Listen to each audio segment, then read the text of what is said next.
G. Subject 650. At a troubled moment in American history, the necessity of listening to each other's stories has become strikingly clear. Whether city dwellers or rural populations, coastal or heartland, no matter the race, gender identity, creed or sexual orientation, the experiences of each American matter. Staying in touch with disparate parts of such a large nation can be daunting, and in recent months many of us have been considering how to puncture our bubbles. For news organizations, that means committing to covering regional and local news stories around the country. For politicians, it might mean listening tours. For those Americans who aren't about to take off for a meandering road trip across the nation, diversifying our reading is one simple, yet valuable, way to expand our understanding of ourselves and each other. Studies have suggested that reading literary fiction can increase empathy. Literary non-fiction may carry similar effect, by offering carefully observed portraits of human frailties and societal change, and it can certainly build a broader base of knowledge about the realities faced by Americans. To coincide with HuffPost's Listen to America bus tour, we're inviting you to join us on a reading tour as well. 24 stops in America's heartland, 24 books, both fiction and non-fiction, that offer profound insight into those places and the nation as a whole. Ready to read through our country? Here we go. Amazon. Jonathan Franzen's breakout novel makes a fitting beginning to this literary road trip through the heartland. The author grew up in a suburb of St. Louis, and the book's setting, a fictional Midwestern suburb called St.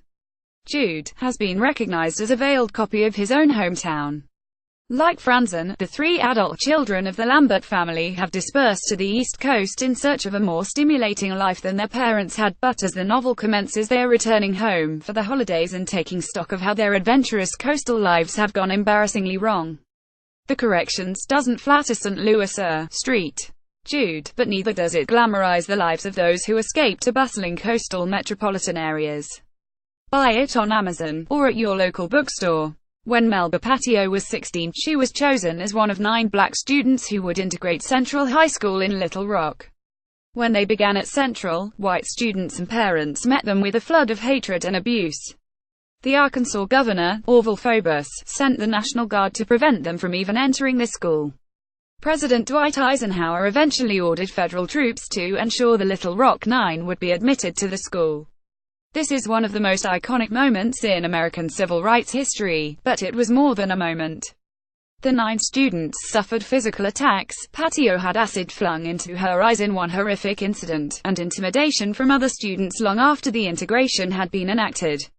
Patio, who later became a reporter, reflected on those years in this searing memoir. Buy it on Amazon, or at your local bookstore. One of Oxford's most venerable sons, William Faulkner, wrote novels that were deeply of his home region. He was fascinated by the South's ongoing legacy of slavery and anti-black racism, and several of his brilliant novels grappled with the immense psychological and physical suffering caused by slavery and the racist structures that replaced it. He also examines the slipperiness of those racial divides in a society where many white slave owners raped women they held in bondage and parented children of mixed race heritage. Light in August dissects these dynamics through the character of Joe Christmas, an orphan who believes he has some African-American blood, though he appears white. The novel examines the trauma born from this deeply ingrained hatred, and reveals how the judicial and law enforcement systems can be deployed to protect white supremacy. Given the ascendance of Black Lives Matter, it's clear that the latter problem is not just a historical one, but a present-day reality. Buy it on Amazon, or at your local bookstore. The peculiar customs and social order of the White South, particularly Nashville, where the Carver family once lived, and Memphis, where they moved following the patriarch's betrayal by a business partner, take center stage in Peter Taylor's Pulitzer-winning novel. The Carver children, resentful of the abrupt change in their social situation, grow into middle age in a state of arrested development, unmarried and perpetually grasping back toward their youth. When their aging father decides to remarry, they come together to attempt to block the marriage and maintain the remaining inheritance.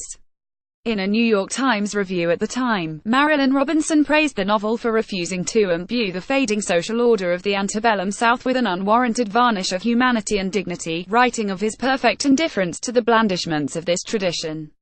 Instead, the novel examines the surprising durability of a social system rooted in selfishness, violence, greed and pseudo-aristocratic tradition. Buy it on Amazon, or at your local bookstore. Amazon, set in a hamlet outside Birmingham, Fried Green Tomatoes is a sweet and salty intergenerational portrait of small-town southern life in the 20th century. That doesn't mean Flag played it safe. She takes on anti-black racism, a lesbian love story between the two women who run the Whistle Stop Cafe, and domestic violence. The novel also explores the devastation inflicted on areas that are bypassed by economic progress when the rail yard in Whistle Stop closes, the community withers. It's a dilemma that many towns in America are still confronting today, as the industries they relied upon move elsewhere or dry up, leaving once vibrant communities impoverished. Buy it on Amazon, or at your local bookstore.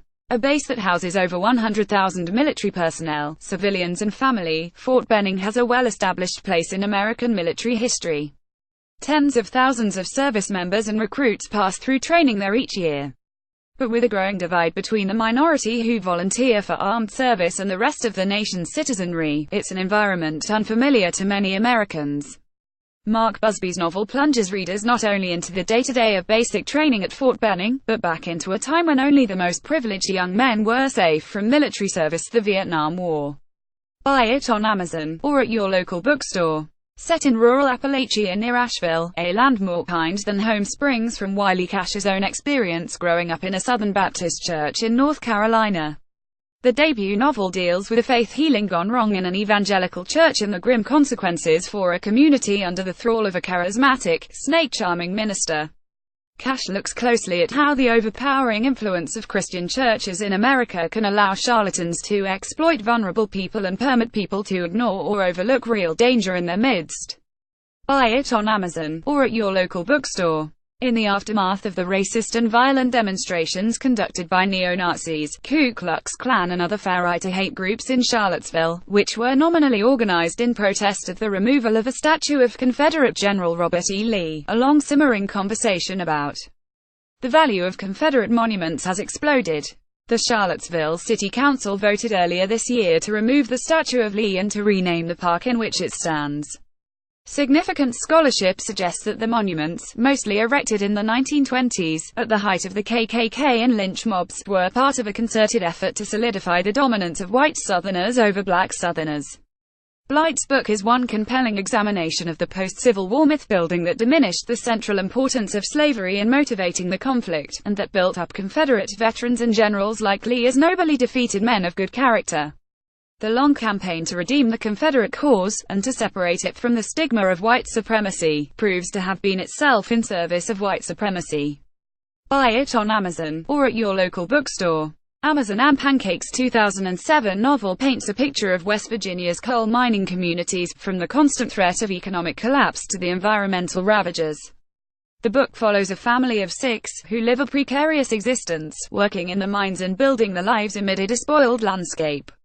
Far from using coal miners as a handy talisman in political debate, Pancake's nuanced depiction of life amid the strip mines sheds light on the thorny dilemmas faced by people who work there, where economic need and personal well-being can prove impossible to reconcile. Buy it on Amazon, or at your local bookstore. Two young men from Buell, a fictional steel town in Pennsylvania, nurture great ambitions but struggle against the gravitational force of their own crumbling city. Philip Mayer draws readers into the hopelessness of life in a dying Rust Belt town, where the industry that once sustained life has contracted and left people aimless and desperate. American Rust is a portrait of a grim reality that shapes how many Americans today, left behind by the globalizing economy, think about and see the world. It's also worth remembering, however, that Pittsburgh has been a relatively rare success story. After the painful erosion of its steel industry left the city in decline, Pittsburgh poured resources into restructuring its economy around entrepreneurship, education, service work and other non-industrial fields, offering an imperfect but hopeful vision of how Rust Belt communities could be reborn. Buy it on Amazon, or at your local bookstore. Any tour of the American heartland would be incomplete without Toni Morrison. An Ohio native, she set several of her iconic novels, including Beloved, in her home state. Her first book, The Bluest Eye, depicts an underprivileged young black girl living in the white-dominated town of Lorain, who has become convinced that she'd be beautiful and lovable if, instead of dark skin and eyes, she had white skin and blue eyes. Morrison lays bare the psychic trauma suffered by black people in communities, and a society at large, where black skin and features are seen as lesser. Buy it on Amazon, or at your local bookstore. After living in their Detroit home for generations, a family discovers, in the midst of a national economic crisis, that their mortgage is wildly underwater. Angela Flournoy's novel grapples with Detroit's long, troubled history, which has seen the city racked by racial turmoil, devastated by the decline of the automotive industry and gutted by white flight and loss of resources. On a more granular level, it tells the story of an American family's history of struggle, survival and hope against the odds. Flournoy paints a more generous, human picture of a city dogged by racist assumptions and an apocalyptic reputation. Buy it on Amazon, or at your local bookstore. Amazon cornfields, soy fields, alfalfa fields. Indiana has long been seen as an agricultural plain. But to make it a lucrative farming state, much of the land had to be deforested, leaving behind devastated habitats. The Limberlost, a wetland in northern Indiana, was mostly destroyed by drainage, logging and oil production.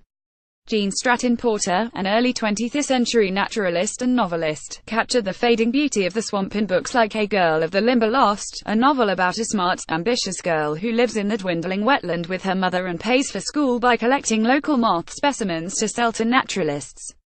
The book isn't exactly an environmentalist tract, but it makes the case nonetheless. It celebrates the beauty and richness of the swampland, while showing how easily economic forces push landowners to strip it away. Buy it on Amazon, or at your local bookstore. One of the hardest hit, and slowest to recover, large cities in America during the housing crisis, Milwaukee. In his highly regarded book Evicted, Harvard sociologist Matthew Desmond follows a handful of impoverished families battling to stay in their homes under precarious and soul-crushing circumstances, as well as two landlords trying to collect on rent. In the process, he reveals how broken low-income housing policy can make it difficult for people to escape the ravages of poverty. Buy it on Amazon, or at your local bookstore. Marilynne Robinson is rightly known as the Bard of Iowa. Without romanticizing the state, she vividly depicts its ruthless beauty and its homespun values. In Home, one of a trio of linked novels including her acclaimed Gilead, she follows the grown children of an Iowan preacher who have returned home as he lays dying.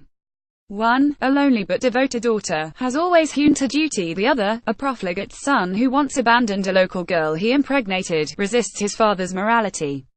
Though it sounds like a simple pedagogical tale, Robinson offers a complicated view of small-town religious values, racial divides and cosmopolitan defection. Buy it on Amazon, or at your local bookstore. The 1950s, thanks to the economic boom following World War II, often stands in for a broader idea of America's best days. The suburbs overflowed with traditional nuclear families made up of stay-at-home moms in circle skirts making the kids lemonade and dads going off to work carrying briefcases. Of course, that era was not golden for everyone. After all, the civil rights movement was burgeoning at the same time, and for good reason, and some observers, like Evan S. Connell, saw cracks in the idyllic facade even then. His classic 1959 novel Mrs. Bridge satirized the conventional suburban values espoused by its titular character, and gently pulls aside the veil of propriety to reveal her own closely held dissatisfaction and aimlessness. Buy it on Amazon, or at your local bookstore. Amazon. A century after her heyday, the novelist from the Nebraska frontier remains unchallenged as the literary voice of the state. In her classic Hope Pioneers, she celebrates the grit and determination of a family of Swedish-American immigrants who battled the elements in isolation to keep their family farm afloat.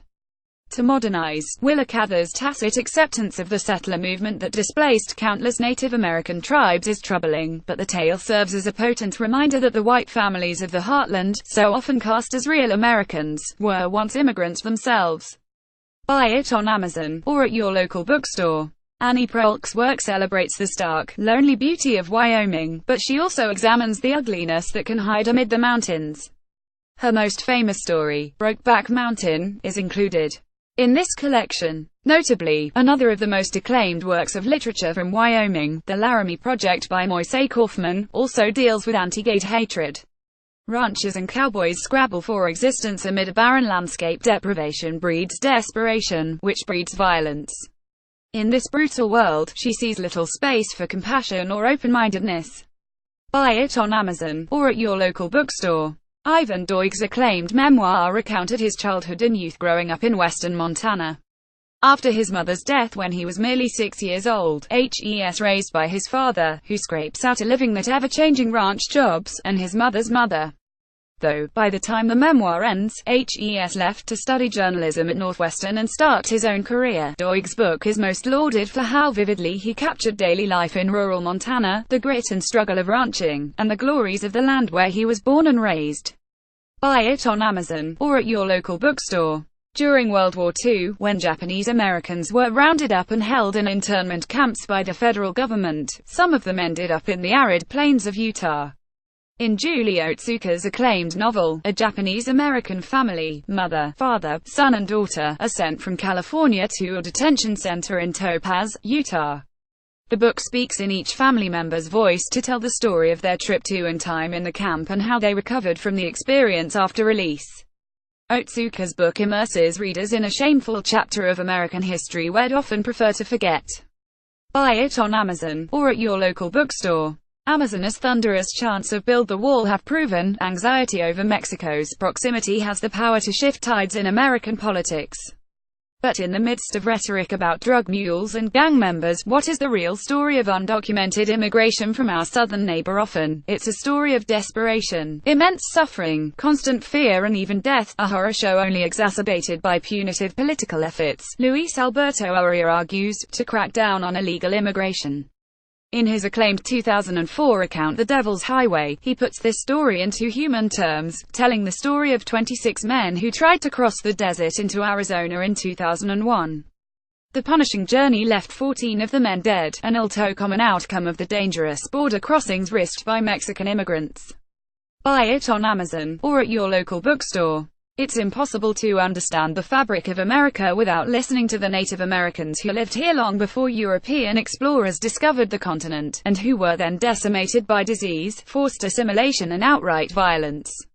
In her masterful debut novel, Leslie Marmon Silko, a Laguna Pueblo writer, depicts the intersecting traumas of a World War II veteran, Teo, who returns to his home on the Laguna Pueblo reservation to recuperate from a war that left him feeling exploited and mentally shattered. Teo seeks comfort in alcohol, then in reconnecting with his heritage. Silko honors the power of her tribe's culture, but also paints a grim picture of how Native people have been alternately used, abused and ignored by the white American power structure. Buy it on Amazon, or at your local bookstore. Odessa was made famous by H.G. Bissinger's colorful non-fiction work Friday Night Lights, which recounts the Permian high school football team's quest for the 1988 Texas State Championship, and by the hit movie and TV show based on it. He paints a picture not just of the team, but of the town that revolves around it, football-obsessed, oil-fueled, and plagued by racial tensions. Friday Night Lights offers a glimpse into communities where high school football is more than a sport, but the glue holding everyone together. Buy it on Amazon, or at your local bookstore. Once upon a time, this tour might have ended more cheerfully, with John Kennedy Toole's weird and wonderful novel A Confederacy of Dunces. To consider reading it. But in talking about New Orleans today, it's impossible to sidestep Hurricane Katrina, the horrifying consequences the storm and the mishandled aftermath had for the city. Gary Rivlin's sweeping book assesses the damage wreaked by the storm, the immediate reaction and the efforts to rebuild the city, and in the process he unsparingly confronts the racism that undergirded a slow-footed and even callous response by the U.S. government. Buy it on Amazon, or at your local bookstore. Download Photo Gallery's 19 non-fiction books that will expand your mind, 24 books that will help you understand America, 19 non-fiction books that will expand your mind, 19 non-fiction books that will expand your mind. 19 Sex Object by Jessica Valenti. Feminist blogger Jessica Valenti knew she would receive backlash for naming her memoir Ledco Sex Object, RDQUO. Despite the fact that no woman appreciates being demeaned to the status of an object, Valenti predicted that trolls would object to the name, claiming Valenti wasn't attractive enough to deserve the dehumanizing title. And she was right. This is but one infuriating circumstance Valenti explores less than ahref. https www.amazon.com product 0062435086 raffers _lee _qf _sp _asan _il to lampcamp 1789 creative 9325 creative erazan 0062435086 utf8 link codias 2 linked 8 ed 139d7 dar 67b 8214 367 C725 add 3264 Facebook The Huffing Top 20 target _ blank greater than in her essay collection less than or greater than, which recalls with vulnerability and force the experience growing up a sex object first, a human being second. Readers might be surprised at how many of their own repressed memories bubble up reading Valentia Squo's account, how many times instances of misogyny have been laughed off or brushed under the rug. Priscilla Frank, Day Street Books, Claire Fallon Books, cultural writer, HuffPost.